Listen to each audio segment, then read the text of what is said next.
হঠাৎ ঘুমটা ভেঙে গেল সাজিদের। চাপা স্বরে কথাবার্তা চলছে ঘরের ভেতরে।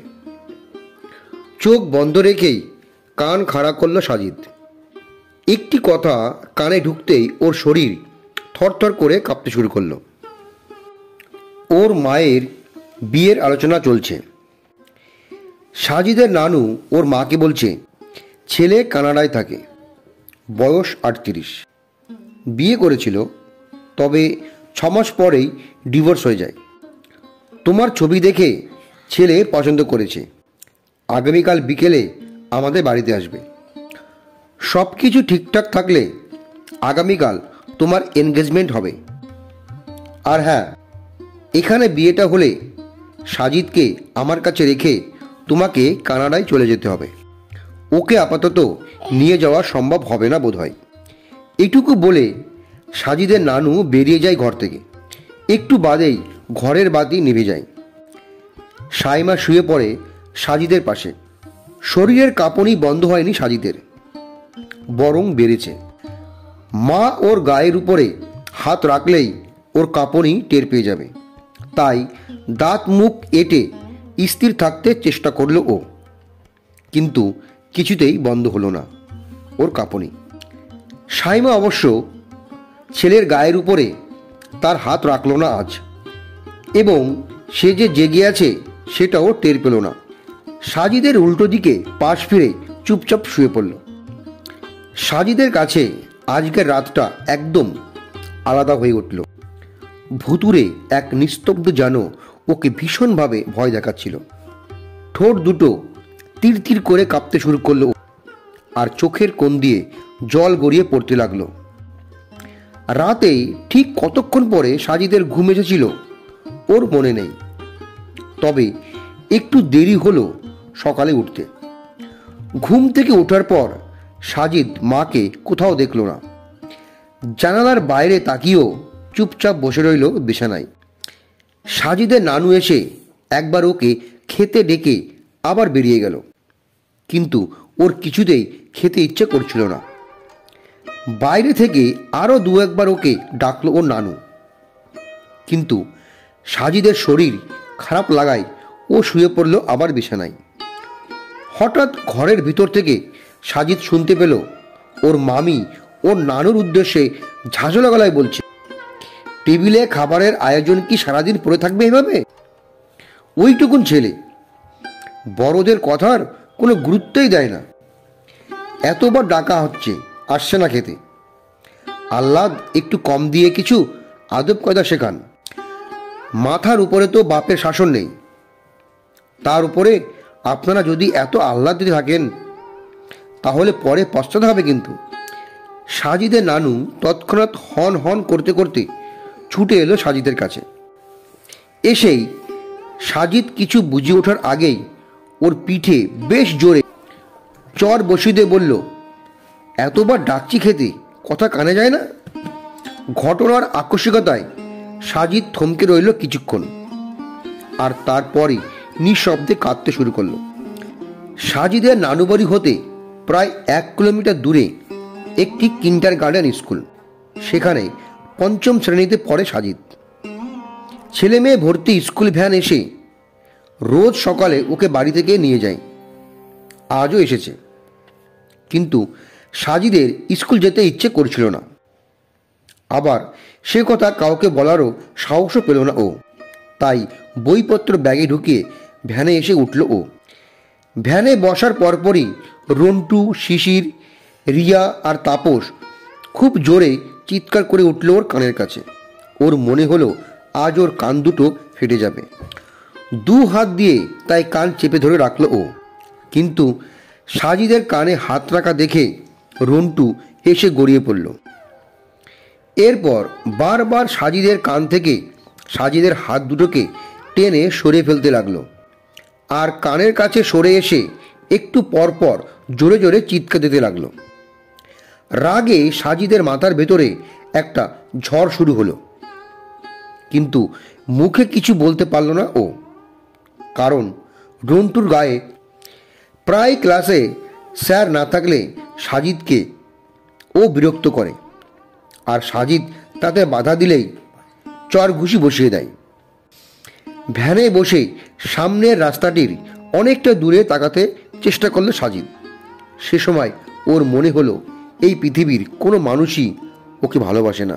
স্কুলের গেটে এসে ভ্যান থেমে গেলে সকলেই হুড়মুড় করে নেমে দৌড়ে স্কুলে ঢুকে গেল। কিন্তু সাজিদ খুব ধীর গতিতে নেমে উদাসীন ভঙ্গিতে হাঁটছিল। হঠাৎ পিছন থেকে কেউ ওর নাম ধরে ডাক দিল। ঘুরে তাকালো সাজিদ। ভীষণভাবে চমকে উঠল ও। ওর বাবা দাঁড়িয়ে আছে ওর সামনে। বাবাকে সামনাসামনি ও কখনো দেখেনি, কিন্তু তার ছবি সব সময় দেখে ও। তাই দেখা মাত্রই চিনে ফেলেছে ও বাবাকে। অতি বিস্ময়ে সাজিদ নির্বাক হয়ে দাঁড়িয়ে রইল। বাবা ওর দিকে তাকিয়ে বলল, কেমন আছো সাজিদ? সাজিদ কোনো কথা বলল না।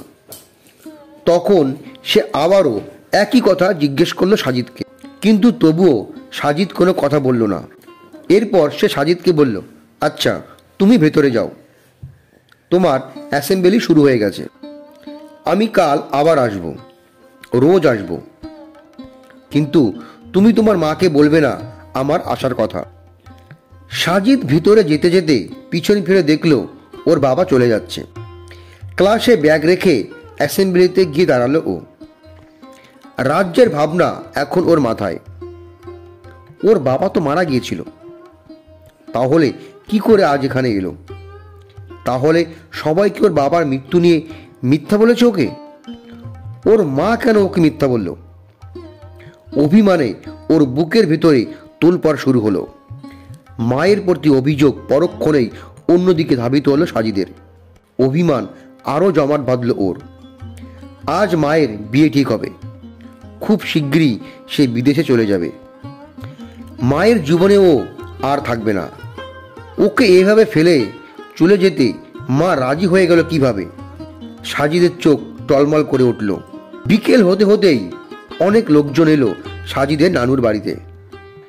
সাজিদের মামা ওকে ডেকে বাইরে খেলতে যেতে বলল, কিন্তু সাজিদের আর খেলতে ইচ্ছে করে না, কিছুই করতে ইচ্ছে করে না ওর। তাই ও সিঁড়ি বেয়ে উঠে চিলে কোঠর ঘরটিতে গিয়ে চুপচাপ বসে রইল। ও জানে এ সময় সবাই ব্যস্ত থাকবে, অন্তত চিলে কোঠর ঘরের দিকে কেউ যাবে না। উপরে ওঠার আগে এ বাড়িতে আসা নতুন মানুষগুলোর দিকে সাজিদ ফ্যাল করে তাকিয়ে দেখছে আড়াল থেকে। এদের মধ্যে কোন লোকটির সাথে ওর মায়ের বিয়ে হবে ও বুঝতে পারেনি। এই মুহূর্তে মায়ের ঘরে খুব যেতে ইচ্ছে করলো ওর, কিন্তু তার ঘরের দরজা ভেতর থেকে বন্ধ। গায়ে টি শার্ট উপরে তুলে চোখ মুখের ঘাম মুছল সাজিদ। চিলে কোঠর ঘরটিতে এত গরম, ওর সমস্ত শরীর বেয়ে ঘাম টপটপ করে পড়ছে। চারদিক অন্ধকারাচ্ছন্ন হয়ে এলে সাজিদ পা টিপে টিপে নিচে নেমে এলো। অতিথিরা এখনো রয়েছে। সাজিদের মায়ের রুমটা এখনো খোলা, কেউ নেই সেখানে। ওর মা সহ সকলেই বসার ঘরে রয়েছে। সাজিদ ঘরে ঢুকে ওর ড্রয়িং খাতাটা নিয়ে ছবি আঁকতে শুরু করলো। একটু বাদেই ওর মা এসে ঘরে ঢুকে বলল, কোথায় ছিলে তুমি? খুঁজছিলাম। সাজিদ মৃদুভাবে উত্তর দিল, ছাদে গিয়েছিলাম। ও আচ্ছা। বলতে বলতে সায়েমা তার কানের দুলগুলো খুলতে শুরু করলো। সাজিদ লুকিয়ে মায়ের দিকে তাকালো একবার। সাথে সাথেই ভয়ে ওর বুক ধকধক করে উঠল। এমন সাজগোজের বেশে মাকে কখনো দেখেনি ও। কান্না পেয়ে গেল ওর। মনে মনে বিড়বিড় করে বলল, মাকে দেখতে পচা লাগছে। যেসব পোশাকে মাকে সবসময় দেখে ও, সেভাবেই মাকে দেখতে ওর কাছে রানীর মতো লাগে। মায়ের এসব সাজগোজ ওর তছনছ করে দিতে ইচ্ছে হয়। ভেতরে ভিতরে খুব ছটফট করে ওঠে ও, কিন্তু মুখে কিছুই বলতে পারে না। 6-7 দিন থেকে বাড়িতে সবাই কাজকর্ম নিয়ে খুব ব্যতিব্যস্ত থাকছে। ঘরদোর সব পরিষ্কার পরিচ্ছন্ন করা, নতুন নতুন জিনিস কেনা, এসবে সবাই খুব ব্যস্ত। সাজিদকে কেউ কিছু বলে না। কিন্তু এসব তোড়জোড় দেখে সাজিদ বুঝতে পারে খুব শীঘ্রই বাড়িতে কিছু একটা ঘটতে চলেছে। আজ সকাল থেকেই আকাশ মেঘলা হয়ে আছে। মা স্কুলে যেতে বারণ করলেও সাজিদ চড়ে বসেছে স্কুলের ভ্যানে। স্কুলে না গেলে বাবার সাথে দেখাটা হবে না, আর বাবাও নিশ্চয়ই ওকে না পেয়ে মন খারাপ করবে। মেঘ ক্রমশ ঘনীভূত হয়ে চারিদিক আরও অনেক অন্ধকার হয়ে এলো। দূরের দৃশ্যগুলো অস্পষ্ট হয়ে উঠল। স্কুলের ভ্যান থেকে নেমে সাজিদ গেটে দাঁড়িয়ে অপেক্ষা করছে। অন্যদিন অপেক্ষা করতে হয় না, বাবা আগেই এসে দাঁড়িয়ে থাকে। আজ সাজিদ আগে এসে পড়েছে। ওকে একা দাঁড়িয়ে থাকতে দেখে স্কুলের ভেতর থেকে রেহানা মিস উঁচু আওয়াজে বলল, সাজিদ ভিতরে চলে এসো, বৃষ্টি আসবে এক্ষুনি। সাজিদ যাবার জন্য পা বাড়াচ্ছিল, এমন সময় বাবা ডাক দিল ওকে পেছন থেকে। দাঁড়িয়ে পড়ল সাজিদ। বাবা কাছে এসে হাঁপাতে হাঁপাতে বলল, আগামীকাল তো তোমার মায়ের বিয়ে। তোমার মায়ের বিয়ে হয়ে গেলে তো তার সাথে আর তোমার থাকা হবে না। তাহলে এখন থেকে তুমি আমার কাছে থাকবে, বুঝেছ? মাথা নেড়ে সম্মতি জানায় সাজিদ। এরপর বাবা বলল, আচ্ছা এখন ভেতরে যাও, আকাশের অবস্থা ভালো না, যে কোনো সময় বৃষ্টি নামবে। সাজিদ পা বাড়ায় সামনে। সবাই ক্লাসরুমের ভিতরে আজ, বাইরে কাউকেই দেখা যাচ্ছে না। সাজিদ পিছনে একবার তাকায়। রাতের অন্ধকারের মতো মেঘ, বাবাকে আর দেখা গেল না। প্রায় সারাদিনই প্রবল বৃষ্টি হলো। সন্ধ্যা নাগাদ বৃষ্টিটা কমে এলো। সাজিদ নিজের পড়ার টেবিলে হোমওয়ার্ক নিয়ে বসেছে। হঠাৎ কান্নার আওয়াজ পেল ও।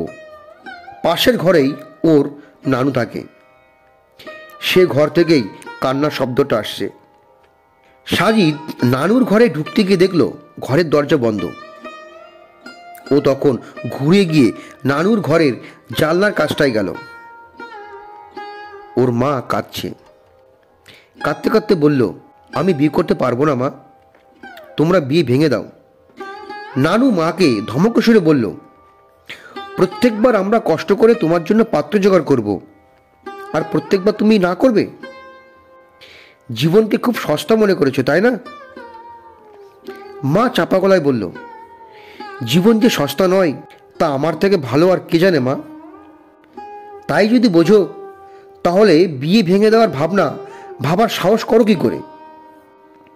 মা, সাজিদের দিকে তাকালে আমি আর বিয়ের কথা ভাবতে পারছি না। ও মনে হয় আমার বিয়ের ব্যাপারটা বুঝে গেছে। কদিন থেকে সবসময় মনমরা হয়ে থাকে। ওর মুখের দিকে তাকালে আমার দম বন্ধ হয়ে আসে, বুকের ভেতরটা একদম ফাঁকা হয়ে যায়। এইটুকু বয়সে ও বাবাকে হারিয়েছে। এরপর আমিও ওকে ছেড়ে চলে গেলে ও সইতে পারবে না মা। এত কিছু ভাবতে গেলে জীবন চলে না।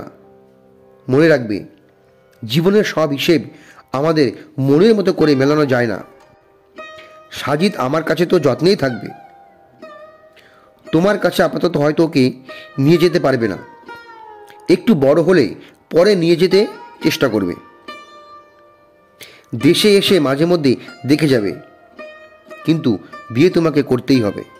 তোমার বাবা মারা গেছেন, তোমার বড় ভাই সংসারের হাল ধরেছে ঠিকই, কিন্তু সে বিয়ে করে কেমন বদলে গেছে সে তো দেখতেই পাচ্ছ। তোমাকে আর তোমার ছেলেকে যে তারা স্বামী স্ত্রী দুজনেই বোঝা মনে করে সেটাও খুব ভালোভাবেই জানো তুমি। মা, আমি যেটুকু লেখাপড়া করেছি তাতে একটা কাজ ঠিকই জুটিয়ে নিতে পারবো। করেছি তো শুধু বিএ পাস, এমএও কমপ্লিট করতে পারলে না অসুস্থ থাকায়। যেখানে এমএ পাশে চাকরি নেই সেখানে তুমি কিভাবে চাকরি আশা করো? আর তাছাড়া সামনে তোমার সম্পূর্ণ জীবন পড়ে আছে। এভাবে একটা লম্বা জীবন সঙ্গীবিহীন কাটানো যায় না। একা কোথায়? তোমরা সবাই আছো না, সাজিদ আছে, দিব্যি চলে যাবে আমার জীবন। বৃথা তর্ক করো না। আমাদের সঙ্গ আর স্বামীর সঙ্গ এক নয়। তোমার এই অল্প বয়সে তোমার স্বামীর সঙ্গ প্রয়োজন। আর এত যে ছেলে ছেলে করছো, সে তো কয়েক বছরের মধ্যেই নিজের জগৎ তৈরি করে নেবে। তখন তুমি হয়ে যাবে একা। তখন তোমার কি হবে? চাইলেও বিয়ে করতে পারবে না সে সময়। ছেলেটা এখনো ছোট আছে, ঠিক মতো বোঝে না এসব, তাই বিয়েটা এখন করতে হবে। ও সব বুঝতে শিখলে আর সুযোগ পাবে না বিয়ের। শোনো, সন্তান স্নেহ যেমন প্রয়োজন, তেমনি নিজের সুখও ততটাই প্রয়োজন। দুটোকেই ব্যালেন্স করেই তোমাকে বিয়েটা করতে হবে। তোমার জীবনের প্রয়োজনেই করতে হবে, আমাদের প্রয়োজনে নয়। তাই বিয়ে ভাঙার কথা আর মুখেও আনবে না। সবসময় মনে রাখবে, সৌভাগ্য দু একবার আসে জীবনে, আর দুর্ভাগ্য আসে শত শতবার। সাজিদের মা সাইমা আর কথা বাড়ায় না, মাথা নিচু করে কাঁদতে থাকে। সাজিদের নানু উঠে বেরিয়ে যায় ঘর থেকে। আজ রবিবার, সাজিদের স্কুল ছুটি। ওর বারবার মনে হচ্ছে স্কুল থাকলে খুব ভালো হতো। বাড়িতে ওর মায়ের বিয়ের আয়োজন চলছে। এইসব আয়োজন দেখেই ওর বুক কাঁপছে শুধু। মা ওর জন্মদিনে ওকে একটা বিজ্ঞান বাক্স উপহার দিয়েছিল। সাজিদ সেটা নিয়ে বসে খুটখাট করছিল সকাল থেকে। দুপুর 2টোর দিকে সাজিদের নানুর ভাই বোন, তাদের ছেলেমেয়েরা এবং আরও কিছু আত্মীয় স্বজন এলো। তার একটু বাদেই চলে এলো বরযাত্রী।